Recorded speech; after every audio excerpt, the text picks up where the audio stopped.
નમસ્કાર દર્શક મિત્રો, આપ જોઈ રહ્યા છો મુંબઈ તરંગ ન્યૂઝ. હું છું એન્કર અર્પિતા પટેલ. હવે જોઈએ અગત્યના સમાચાર.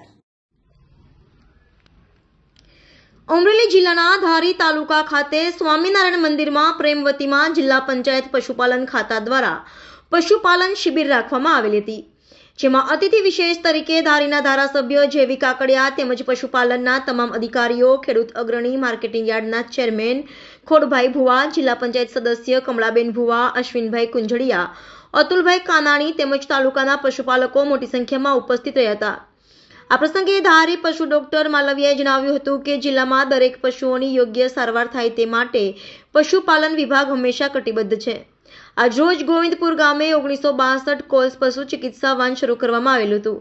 આસપાસના 10 ગામોને સેવા પૂરી પાડશે અને આ પ્રસંગે પત્રકારોનું વિશેષ સન્માન કરવામાં આવ્યું હતું. રિપોર્ટર પ્રતાપ વાળા, મુંબઈ તરંગ ન્યૂઝ, ધારી.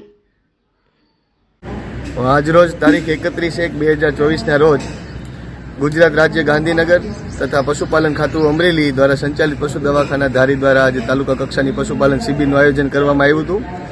હવે શિબિરની શરૂઆતમાં આપણે માનનીય ધારાસભ્ય શ્રી જેવી કાકડિયા સાહેબ દ્વારા આપણે 1962 વાન જે કહેવાય છે એ ગોવિંદપુર વિસ્તારમાં એનું લોકાર્પણ કરેલ છે, જેની અંદર ગોવિંદપુરની આજુબાજુના 10 ગામડાઓને મફત સેવા પૂરી પાડે.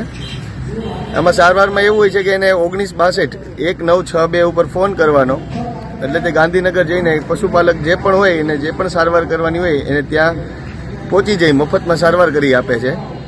આ ઉપરાંત જે પશુપાલન શિબિરનું આયોજન કર્યું એની અંદર પશુઓના વેંધત્વ નિવારણ, પશુઓના દૂધ ઉત્પાદન કઈ રીતે વધારવું, સ્વચ્છ દૂધ ઉત્પાદન, બચ્ચા ઉછેર અને પ્રાકૃતિક કૃષિ વિશે સંપૂર્ણ માહિતી આપવામાં આવી છે, જેમાં અંદાજે 200થી વધારે પશુપાલકો હાજર રહી શિબિરને સફળ